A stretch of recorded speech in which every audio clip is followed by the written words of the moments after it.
una especialidad feliz. La verdad es que yo a la mayoría de los otorrinos que conozco son felices, ¿no? Sería, busquen lo que les guste, lo que les apasione, lo que les parece interesante. Entonces, desde que eres estudiante, empieza a hacer tus pequeñas metas y tu camino para que tú seas quien marque la historia y el trayecto de tu especialidad. Hola, bienvenidos a una nueva entrevista. Hoy tenemos el enorme gusto de tener con nosotros a la doctora Mónica Rodríguez Valero. Moni, una amiga mía, muchas gracias por estar con nosotros.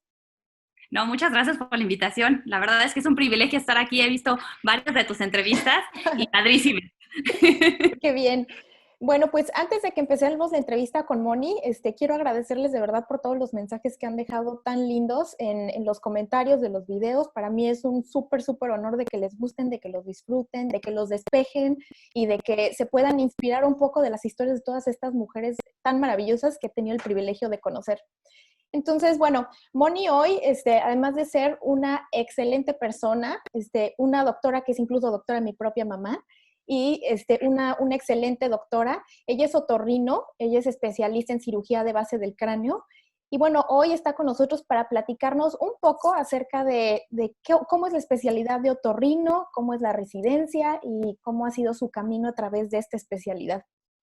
Oye, Moni, ¿nos podrías platicar un poco por qué decidiste estudiar medicina? ¿De dónde eres originaria?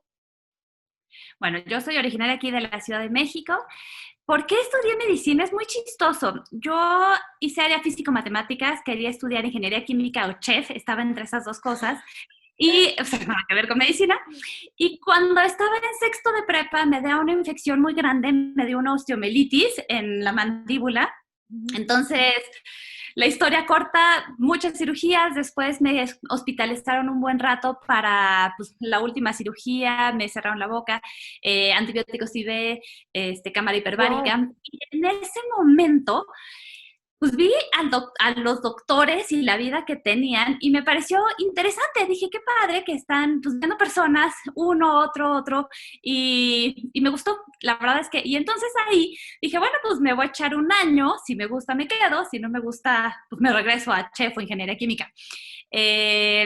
Entonces, pues siendo físico-matemáticas, digo, pues, ¿dónde quiero estudiar? Pues vamos a la UNAM. Yo venía de escuela de religiosa y quería como un cambio, entonces me fui a la UNAM, me eché un año, me encantó y hoy, muchos años después, la verdad es que estoy feliz, ¿no? 19 años después, qué rápido.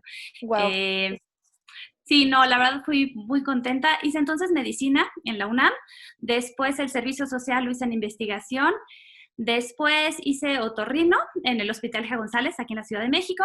Fui 9 meses a hacer un observership a Nueva York de neurolaringe y ese observership me fui porque estaba acompañando a mi esposo que le estaba haciendo un fellowship allá.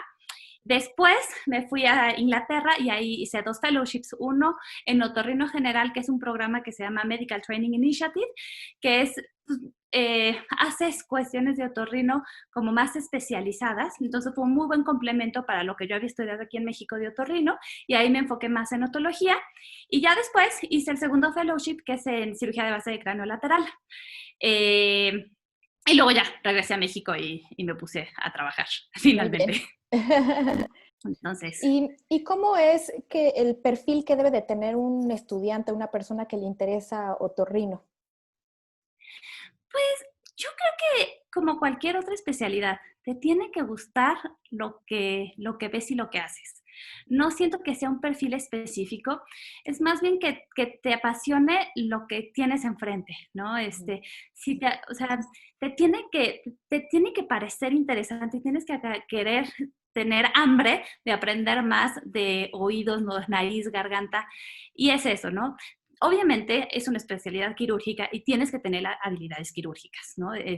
Tienes que tener pues, buena destreza en las manos. Te tiene que gustar la tecnología, pero yo creo que eso es ya en todas las especialidades, Sí, porque pues cada casi vez en hay más todas. cosas, hay más robótica, hay más endoscopios, hay cosas virtuales, entonces pues, es más bien que te interese el tema, ¿no? Todos tenemos alguna pasión, pues aquí lo mío fue la audición, pero tienes que ver algo y te tienen que dar ganas de saber más que Ujú, un perfil específico. ya. Y en México, ¿qué buenas plazas hay para hacer la residencia en otorrino? ¿Por qué escogiste tú el G.A. González o cómo llegaste ahí? Ok, hay muchas buenas plazas, hay muchos institutos nacionales que son muy buenos, hay hospitales generales muy buenos, hay del Seguro del Siglo XXI, Hospital General, o sea, muy buenas. Mi concepto de el mejor lugar para ser otorrino es que tienes que ser el mejor otorrino general, ¿no? Entonces, cuando tú estás haciendo tu especialidad, estás haciendo 4 años para ser otorrino general. Entonces, tienes que tener un hospital que te dé la oportunidad de aprender de neonatos, que puedas hacerle endoscopías a los neonatos en la terapia intensiva neonatal, que puedas ver niños, que puedas ver embarazadas, que puedes hacer cirugías en conjunto con los plásticos, con los ortopedistas, que puedas tener la interconsulta de los urólogos, que tengas la interconsulta de terapia intensiva, que veas adultos mayores, que veas pacientes neurológicos. Entonces, para mí es muy importante un hospital general que te brinde todo esto, porque al final del día, después de estos 4 años, vas a ser otorrino general. Entonces, tienes que saber y tienes que haber ganado todas estas experiencias y este aprendizaje de ver una población general. Los institutos nacionales, la verdad es que son muy buenos porque los servicios de otorrino han ido creciendo y ya complementan esta parte con rotaciones. Entonces, lo más importante es que pues, revisen realmente a fondo cuáles son las rotaciones que tienen pues digo, no hay hospitales perfectos, cuáles son las deficiencias y cuáles son pues, los beneficios, pero que sí sepan que tienen que ser excelentes otorrinos generales, porque lo primero, tu base es otorrino general y tienes que ser súper, súper bueno. Ya después piensas en la sub, si quieres hacer sub, pero si no quieres hacer sub, tienes que ser excelente otorrino general y tienes que saber de todo y haber visto lo suficiente. Entonces, Suena este, que, suena que los otorrinos son médicos como muy flexibles, ¿no? Porque pueden moverse desde evaluar a niños pequeños hasta prácticamente toda la gama de pacientes, ¿no? Adultos jóvenes, embarazadas, de la sí, tercera edad.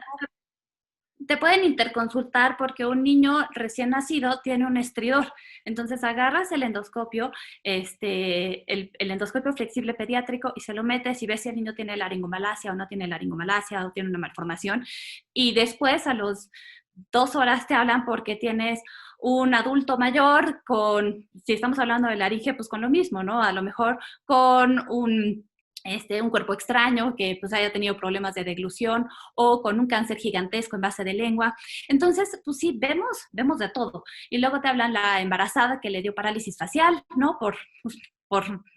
Y entonces, sí vemos un poquito de todo. Es muy padre porque eso es algo padrísimo de otorrino, que ves gente súper sana que solo quiere mejorar su calidad de vida, así como algo estético, porque están los otorrinos que hacen estética. Y también te puedes enfocar en cáncer de cabeza y cuello, que son cirugías gigantescas, monstruosas, y tienes esas dos, o sea, ese gran espectro. Niños, adultos mayores, cosas de estética, o cosas de cáncer, ¿no? Puedes tener algo tan sencillo como amígdalas increíbles, o puedes tener algo tan tecnológico como implantes cocleares o implantes de tallo cerebral. Entonces, otorrino está padre porque es un otorrino general y ya después si quieres te puedes ir subespecializando. Entonces, pero sí tiene una gran gama, una gran diversidad y en el consultorio pues también es increíble porque ves desde todo. Ujú. Qué bonito. Oye, ¿y cómo es la residencia en otorrino? ¿Cómo es desde el punto de vista jerárquico? ¿Es como de las demás especialidades que tú conoces? ¿Y cómo se organiza? ¿Cuáles son las destrezas que vas ganando a lo largo de esos 4 años? Son 4 años. En cuanto a lo jerárquico, yo creo que depende del hospital y del servicio. La tendencia es que cada vez sea esto más horizontal, ¿no? Porque lo único que tienes es un año más de experiencia, pero nada más. Entonces yo creo que esto tiende a ser pues, más horizontal, más que vertical. Sí hay jerarquía y es mucho más marcada que, por ejemplo, en medicina interna y cosas así, porque somos quirúrgicos. Pero dentro de los quirúrgicos creo que somos una especialidad pues más homogénea y tal vez un poco más, ¿cómo decirlo? Pues sí, o sea, no tan cerrados en esta verticalización de la educación, que ya sabemos que no necesariamente es lo mejor. Entonces, se está haciendo cada vez más horizontal. ¿Cómo se va avanzando? Cada año vas aprendiendo más técnicas quirúrgicas, vas teniendo más habilidades y vas desarrollando pues más pues sí, más habilidades quirúrgicas, vas teniendo más conocimiento de la anatomía y de todo lo que implica desde el diagnóstico al tratamiento. Y entonces el grado de complejidad de las cirugías que vas haciendo, pues van incrementando. Entonces, por lo general, las amígdalas son del R1, los septums, el tabique desviado es del R2, el R3 ya hace tiroides, R4 hace más oído. Entonces, pues va aumentando el grado de dificultad. Siempre pues están ahí los adscritos. Luego es un poco envidioso la cirugía porque a veces, como son espacios muy cerrados, si no usas endoscopios o microscopios, pues solo está viendo el que opera. Entonces vas adquiriendo esa curva de aprendizaje. Pero es poco a poco y pues siempre guiados. ¿Y cuál sería tu recomendación de hacer, por ejemplo, otorrino, porque es una especialidad quirúrgica en un hospital privado versus un hospital público? Bueno, yo creo que entre lo privado y lo público es muy importante ver qué hace cada hospital, ¿no? Y ir a platicar siempre con los residentes que están ahí y platicar y preguntarles de manera sincera qué tanto están operando, qué tanto no están operando, qué tanto los dejan hacer las cirugías de piel a piel, ¿no? De inicio a fin, o qué tanto los dejan hacer nada más bloques de pedazos de cada cirugía. Cuántos quirófanos tienes al día o cuántos quirófanos tienes a la semana. Y son cosas que son pues, muy importantes. Ahorita lo que estamos viviendo en México pues ha como desbalanceado todo esto. Entonces, pues antes los hospitales públicos se operaban mucho, pero ahorita no están operando tanto y ahorita los privados están operando más. Entonces, pues es un ajuste. Pero yo creo que lo más importante es platicar con la gente que está en el sitio, en ese momento haciendo la especialidad, porque son los que te dan la pues, la imagen completa de 360 grados de cómo se está viviendo el servicio en ese momento. Al final del día son 4 años que pues vas aprendiendo, pero sí la gente que está dentro es la que te da más idea de cómo está todo, ¿no? ¿Qué tanto presupuesto hay? ¿Cuáles serían las grandes diferencias? Es que en los hospitales privados tienen acceso a mayor tecnología, ¿no? Entonces, utilizar láser, utilizar la tecnología de punta es mucho más accesible que en los hospitales públicos. Y como todo, ¿no? Tiene pues, pros y contras. Las complicaciones a lo mejor las resuelven un poco más los residentes en los hospitales públicos y eso te da esas armas para el día que tú estés ya solo, pues puedas resolverlo. Y en hospitales privados tal vez no tengas eso. Entonces, pues nada más hay que ver bien y ponerlo en una balanza, a ver qué es lo que más te convence. Y sabes qué, yo siempre he tenido como la idea, no sé si es correcta o no, como que los otorrinos, gran parte de cómo elaboran un diagnóstico con un paciente se sustenta en la exploración física, ¿no? Siento que a veces los síntomas, que la gama de síntomas que ustedes manejan es un poco corta, ¿no? Justo porque es un área anatómica, pues pequeña, por decirlo así, no como los internistas que vemos como todo el cuerpo, ¿no? Entonces, siempre he pensado, pero no sé si estoy bien, que a veces los otorrinos como que en lo que más le dan solidez a su diagnóstico es al explorar a los pacientes. Pues yo creo que depende de lo que estemos explorando. Entonces, obviamente yo estoy muy sesgada porque soy especialista en oído, pero por ejemplo un vértigo, el interrogatorio muchas veces te da el diagnóstico, o sea, te puedes Claro. pasar 30, 40 minutos platicando del vértigo, de qué lo detona, qué no lo detona, cosas que alivian, cosas que lo empeoran, cuando te da, a qué edad empezaste, la familia. Entonces, algo como un vértigo, o sea, sí es muy, muy clínico. Pero, por ejemplo, pues, una nariz, alguien te dice, no, pues no respiro bien del lado derecho o no respiro bien de ambos fosas nasales, y pues sí le tienes que meter el endoscopio. Le metes el endoscopio y te puedes encontrar algo tan sencillo como una ultraalergia, ¿no? Alguien súper constipado, muchos mocos, cornetotes, o te puedes encontrar unos pólipos nasales, o te puedes encontrar un tumor. Entonces, pues sí, es una buena mezcla pero sí es mucho el área en donde estés, ¿no? Laringe, pues a lo mejor es una disfonía. Sí, las disfonias pueden ser de cierto tipo, pero tienes que meter el endoscopio. Imagen, cada vez tenemos cosas más increíbles, ¿no? Tomografías, las resonancias. Entonces, pues es más bien, yo creo que es un 50-50. Mm, 50 la clínica y 50 la exploración. mm. ¿Y cómo es la cirugía de recuperación? ¿Son pacientes que después de operarse, tu sensación que es, por ejemplo, yo como infectóloga, yo siento que curo a la mayoría de los pacientes porque les quito las infecciones, ¿no? ¿Cómo es tu visión como médico al ser otorrina? Yo creo que depende de qué estamos hablando, porque igual como tenemos este espectro de pacientes y este espectro de enfermedades, hay pacientes que sí curamos, como las anginas, ¿no? Que obstruyen, pues las quitas y se acabó el problema, ¿no? O infecciones repetitivas por anginas, las quitas y se acaba el problema. Pero por otro lado, pues tienes un hidrops endolinfático, ¿no? El Menier, que pues lo controlas, nunca lo vas a curar, si lo vas a controlar. Las alergias, pues no las curas, las controlas. Entonces hay de todo, pero la parte, por ejemplo, los que hacen otorrinoestética, pues igual, ¿no? O sea, es mucho de comprender lo que el paciente quiere y lo que el paciente te está diciendo. Yo creo que esa es pues, en toda la medicina, ¿no? Pero en otorrino es muy importante porque tienes que entender, tienes que tener esa sensibilidad para entender lo que el paciente te dice, ¿no? Tanto de una descripción de un mareo o una inestabilidad, o hasta una descripción de lo que el paciente quiere de su nariz, ¿no? Entonces, ¿cómo se la dejas, no se la dejas, si la quiere levantada, no la quiere levantada, si quiere un cambio drástico, un cambio no tan drástico, si tiene expectativas reales o no tiene expectativas reales? Entonces, depende de la patología. Hay unos que sí curas, hay unos que mejoras, hay unos que nada más es por mejorar la calidad de vida, y hay cosas tan increíbles, pues como los implantes cocleares, ¿no? O sea, que es una discapacidad que el niño pudiera ser sordomudo, le pones un aparato electrónico y el niño le das oportunidad de escuchar y de desarrollar una vida, pues prácticamente normal. Entonces, sí pues es muy amplia. Es muy Bien. amplia justo porque vemos eso, ¿no? Si ves cáncer y ves esas cosas de cabeza y cuello, pues es muy diferente. Entonces vemos de todo, ¿no? Desde los, te digo, los que hacen estética, los que hacen cáncer o los que hacemos implantes. ¿Y qué tan difícil es empezar a trabajar después de salir? Porque hay especialidades que requieren tener equipo y un consultorio.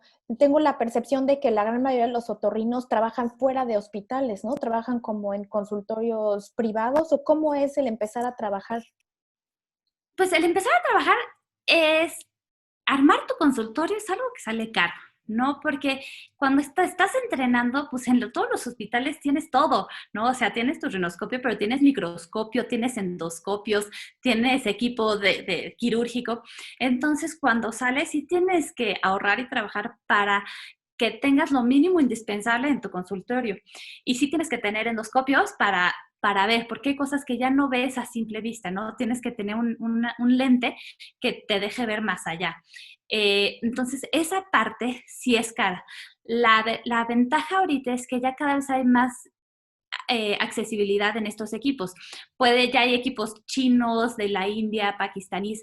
Entonces ya los precios de que antes eran solo equipos americanos y alemanes, pues sí están bajando. Y para la consulta a veces no necesitas una nitidez tan importante como el de un equipo alemán que lo utilizas para cirugía.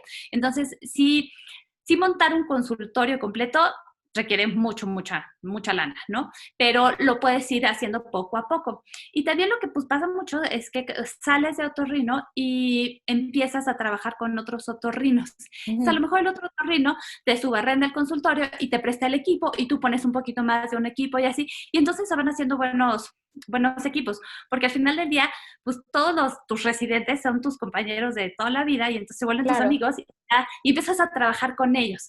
Entonces, pues ya va empezando el, el trabajo hasta que pues vas comprando. Ya decides tú si quieres poner tu consultorio solo por fuera como un consultorio independiente o si quieres poner tu consultorio dentro de un hospital. Y ahí sí depende de gustos, ¿no? Hay gente que no quiere tener consultorio en hospitales y que le chocan las interconsultas y hay gente que no. Entonces, es lo padre de Otorrino, tiene toda esa variedad que puedes estar en donde quieras y hacer tu tipo de consulta como quieras, porque como torrino general, sacando amígdalas y haciendo septums, te puede ir súper bien. Tienes una consulta muy bonita, llena de niños, llena de jóvenes adultos y les va muy bien.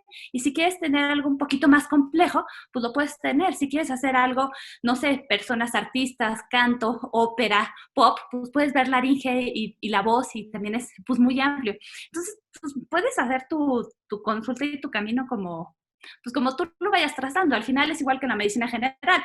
Haces medicina general, digo, 6 años, acá haces 4 años, y al final te vas subespecializando en lo que quieras. Y si no te quieres subespecializar y te quedas en eso, es una especialidad muy loable. ¿Y cómo fue que tú encontraste tu camino en oído? Para estudiar fuera, pues todo, digo, todo empezó cuando estaba en el internado haciendo mi mes de medicina familiar, que tengo que confesar que cuando tuve que estudiar para el Nacional de Residencias, pues no me sabía la cartilla de vacunación, porque nunca la había puesto, nunca fui a vacunar perros, pero entonces ahí ya estaba ya metida. Cuando estaba buscando dónde hacer otorrino, pues parte de lo que yo iba y preguntaba a los hospitales era la posibilidad de irme a rotar al extranjero cuando estaba durante la residencia. Entonces, es lo que siempre les digo, cuando vayan a hacer cuando vayan a ver las sedes, pregunten ustedes, o sea, pregunten según pues, lo que les interese. Yo decía, ella preguntaba si me iban a dejar irme a rotar al extranjero. Sí, no, porque si había gente que ya lo había hecho, si no había gente que lo había hecho. Y ahí, pues a mí me gustó mucho el GEA, que es un excelente hospital, y el Hospital General, y mi idea era, yo ya desde ese momento sabía que quería hacer una subespecialidad y que no la quería hacer en México. Entonces, como que ya desde ahí ya está partiendo mi camino.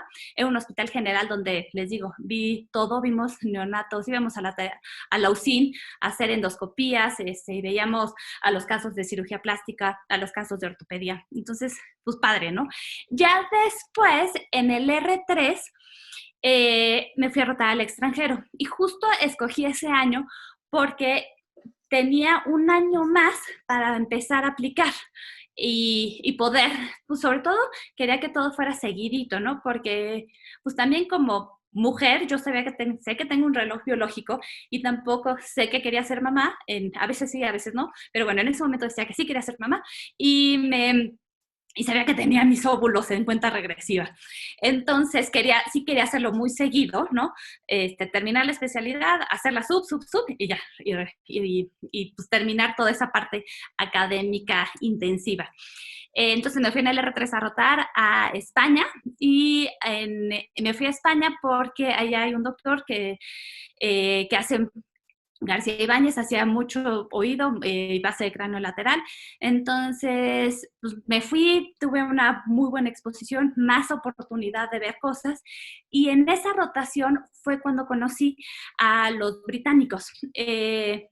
Coincidió que un grupo de profesores británicos en Otorrino fueron a visitar al doctor García Ibáñez cuando yo estaba ahí.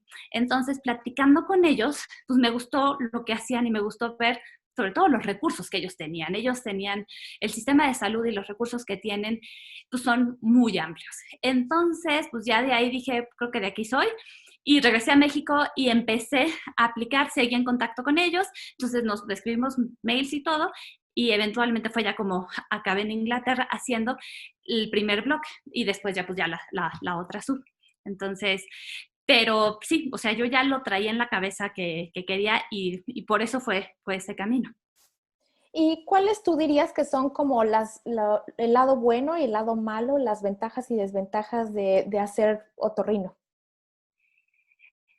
Ventajas son 4 años, si te quedas como torrino general te va muy bien, es una especialidad feliz. La verdad es que yo a la mayoría de los otorrinos que conozco son felices, nos encanta lo que hacemos y es bonita. Hay pocos que no son, que la pasan mal, pero la verdad es que es una especialidad muy leal y es bonita. Trabajas con gente dentro del espectro de salud y enfermedad, pues más están hacia la salud y les mejoras mucho la calidad de vida.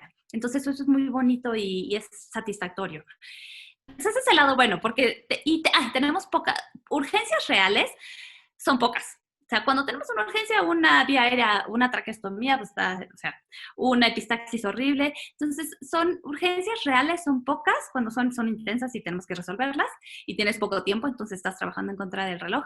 Pero pero lo puedes llevar muy, muy bien. Si te quieres meter a cosas pues, más cardíacas, también lo puedes hacer, pero esa es la ventaja. La desventaja, yo creo que es la parte de invertir en tu consultorio, tienes que invertir mucho dinero para empezar, ¿no? O sea, que los endoscopios, que la cámara, que las fuentes, cada vez es menos porque cada vez hay más tecnología más accesible, pero esa sería una desventaja. Em, y yo creo que ya, nada más, pero la verdad es que, bueno, obviamente mi opinión está muy sesgada porque a mí me encanta lo que hago y es una especialidad muy buena. Puedes mezclarla muy bien con un estilo de vida saludable, ¿no? Entonces te puedes dar tiempo si quieres tiempo de familia, si quieres tiempo de ejercicio, si quieres tener una consulta no tan saturado con horarios, lo puedes hacer y programar tus noches, tus cirugías, ¿no? Entonces, la verdad te da esa oportunidad esta especialidad. de poder programar Si un quieres hacer poco. investigación, puedes hacer muchas. Si quieres Sí, o sea, programa un poco tu vida, ¿no? Quieres, si cuando nosotros nos vamos de vacaciones, pues ya sé que a lo mejor 15 días antes de irme de vacaciones no programo cirugías grandes para poder estar tranquila, ¿no? Aunque tengas a tu equipo y tus socios y todo, pues hay cosas que pues uno se siente más tranquila estando aquí, ¿no? Entonces, pues sí puedes programar mucho eso y tus urgencias son muy, pues les digo, ¿no? Las reales son pocas y las relativas, pues hay algo, pero sí se puede programar. Entonces, eso es algo bonito. Eso está padre. Oye, Moni, pues la verdad es que creo que nos has dado como una visión de tu especialidad, una visión muy buena porque se nota y se percibe que eres demasiado feliz con lo que hiciste y que fuiste muy atinada en escogerlo, porque además eres muy, muy buen otorrino. Y si pudieras darle un último consejo o un último comentario a todos los médicos que nos están viendo que están considerando esta área. Pues mi consejo sería, busquen lo que les guste, lo que les apasione, lo que les parece interesante, porque al final del día lo vas a hacer toda tu vida, toda tu vida. Y entonces cuando tienes un caso, tienes que llegar con las ganas de, aunque sea algo sencillo, verlo feliz, o si es algo más complejo, pues interesarte. Eh, y creo que ese es el punto decisivo de qué especialidad hacer o qué subespecialidad hacer.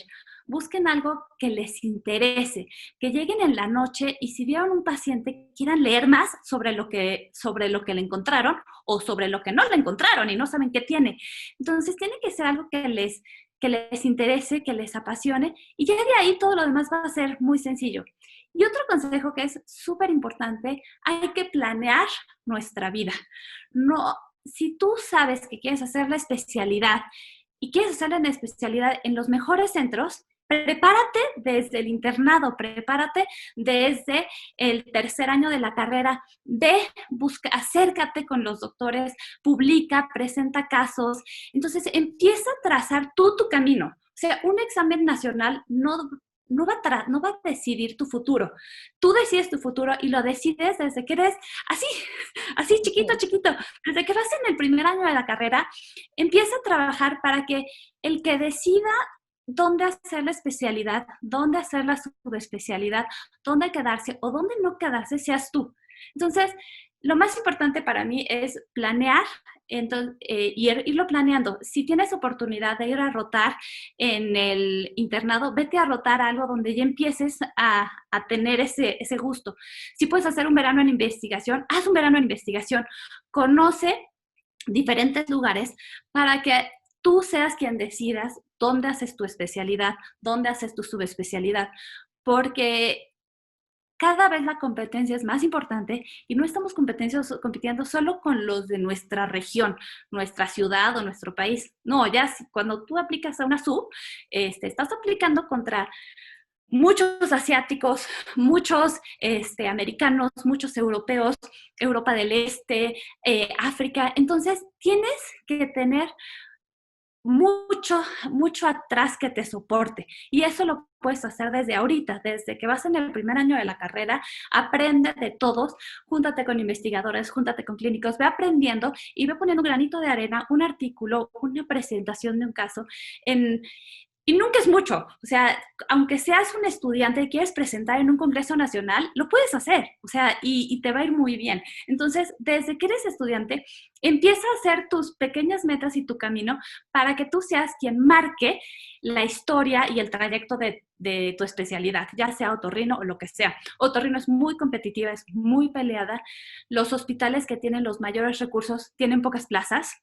Entonces, pues sí es más importante aún que empieces a publicar, porque si tienes excelente, excelentes calificaciones y te fue muy bien en el examen, en el ENARM, quedaste en el primer lugar y tienes muy buenas calificaciones, pero llega el segundo lugar y tiene 7 publicaciones, ha presentado casos, se ha ido de rotaciones, ¿quién es mejor? ¿No? Son diferentes y entonces, pero ahí es tienes que tener muchos documentos atrás que respalden que te has interesado. A los médicos les gusta saber que ya has decidido esto y que has ido cada año poniendo un granito de arena para llegar a ese camino. Entonces, si es otorrino o lo que sea, empiecen desde hoy a case reports, presentaciones en congresos nacionales, no nacionales, de la universidad, del hospital en donde estás, de todo, pero empiecen desde ahorita a trabajar para que ustedes decidan su futuro, porque somos muchos, hay gente muy buena y tenemos que tener algo atrás para que nos vean más atractivos en el momento en que ellos nos escogen para la especialidad o la sub o lo que sea. Híjole, yo creo que esto que acabas de Pero decir sobre todo que es les algo guste. clave. Yo creo que si yo me pudiera decir eso a mí misma, yo también me lo diría. Creo que el problema es que también entramos a la residencia, bueno, entramos a la universidad más bien muy chicos, ¿no? Saliendo de la prepa, como despejándote de toda la confusión mental que tienes, apenas tienes 18 años, entonces te estás estrenando como adulto, ¿no? Y sí te toma un tiempo, te toma unos años como agarrar la onda y decir, o sea, esto es en serio, medicina es muy competitivo, es muy difícil y creo que es una pérdida de un poco de años al principio en lo que te ubicas y empiezas a ir a hospitales y empieza a tomar sentido lo que estás estudiando también, ¿no? Esto que acabas de decir, yo creo que es uno de los mejores consejos que he escuchado que hayan dicho de verdad. Sí, es que además entramos muy inmaduros porque, y además entras y la universidad es la mejor etapa de la vida, o sea, las mejores fiestas, o sea, los mejores amigos, vives unos momentos increíbles en la universidad que hay que vivirlos. Yo no les digo, no los vivan, o sea, vívanlos, pero a la par empiecen a sembrar su futuro, porque para nosotros que somos una generación pues, desgraciadamente ya vieja, este, no ha sido tan fácil. Para ustedes Sí. va a ser un poco más complejo porque ya el mundo está más globalizado, ¿no? O sea, nuestros maestros, los que salían al extranjero, eran pocos. Nuestra generación ya somos más, pero su generación hay mucha movilidad y para mí es muy importante conocer para que tengas una visión 360 grados. Ujú, Y para poder hacer eso, tienes que empezar a sembrarlo desde ahorita, ¿no? ujú. Y sí, cuesta trabajo y todo, pero hay que hacerlo. Y es nuestra responsabilidad, no es responsabilidad de nadie más, no es responsabilidad del hospital en donde estás, de la universidad en donde estás, del grupo donde te tocó. No, la verdad es nuestra responsabilidad porque es nuestro currículum, es nuestro futuro y es nuestra vida. Entonces, sí hay que agarrarla desde que somos conscientes las riendas para nosotros marcar y trazar nuestro camino. No dejar que un número de un examen define tu futuro, porque la verdad es que es un número y es un examen. O sea, es más bien tú, desde que eres así, empiezas a trazarlo, porque el día que llegues y termines de estudiar, quieras poner tu consultorio en el hospital A, B, C, D o afuera de tu casa, lo que traes no es tu número de examen, ni la universidad en donde Ujú. estudiaste, ni nada. Es lo que has hecho. Y entonces, sí, pónganse las pilas. No es difícil, pónganse las pilas, vivan todo, pero vayan agarrando y sacando provechito de cada cosa. Si van a hacer una rotación, hagan la rotación y péguensele ven un caso interesante y díganlo, oye, ¿y si lo publicamos? No tienes que publicarlo en el New England Journal of Medicine, lo puedes publicar en la revista del hospital chiquito, pero empezar a hacerlo. Ujú, Y poco a poco ya va a ser cada vez más fácil. Y cuando estén ya en las ligas mayores, ya van a estar dentro, no van a estar fuera. ujú. Ese es el punto. Muchas gracias, Moni. Gracias por este último consejo. Creo que tienes mucha razón, de verdad. Pues bueno, muchas gracias por esta plática, y por tu tiempo, por compartirnos un poco de tu especialidad y este gran consejo que nos acabas de dar para cerrar la entrevista. Gracias por todo. No, a ustedes por escucharnos. Muy bien. Y si alguna necesitan algo, con todo gusto, mails, lo que sea, les puedo orientar. Sí, vayan con ella. Nos vemos, Moni. Bye. Bye.